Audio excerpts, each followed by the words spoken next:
Layla and Majnun, throughout the Middle East, North Africa, South Asia, everybody knows this story. It's part of the culture. The character is actually named Kais, Layla and Kais, but because he's driven mad by his love for Layla from childhood, he's labeled crazy, love-crazed Majnun. That's a term that's used all over the world, the Muslim world specifically, to mean someone who's out of his mind in love.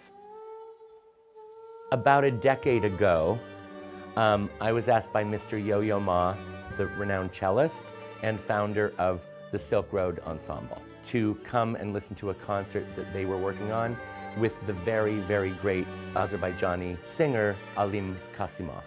Very, very famous in a style of singing that's sort of all over the Central Steppes called mugam.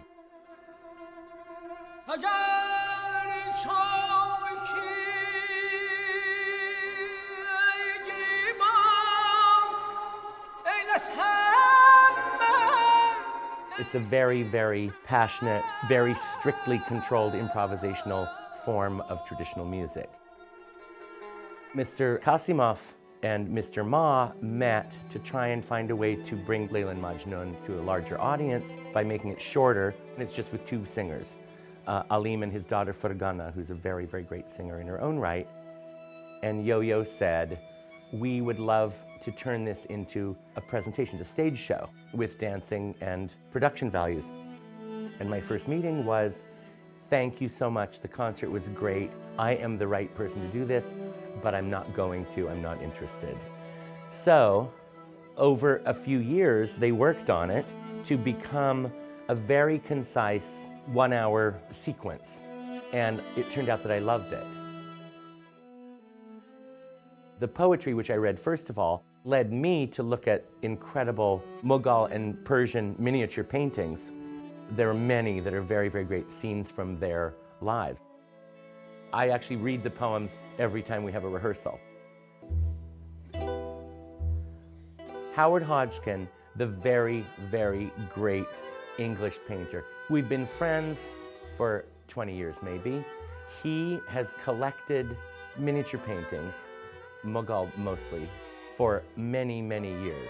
When he sells a painting of his, he buys a miniature painting from the 16th century. He's designed backdrops for me several times. He's designed the set and the costumes for this. He has a very, very deep, profound understanding of the area. There has been great, important, classical, beautiful music all over the world for endless centuries. In the way that music is international, it can be if everybody opens a few filters. I'm not an overtly political artist. I very often think that doesn't work. But I made the conscious decision to do this piece, not just because of the very, very distressing and strange politics and Islamophobia that's prevalent, but also just because it's such beautiful, profound, moving music and wouldn't suffer from staging and choreography. It would actually enhance it and make it more comprehensible for a non-Azerbaijani audience to get the message of it, which is a message, of course, of profound, abundant, eternal love.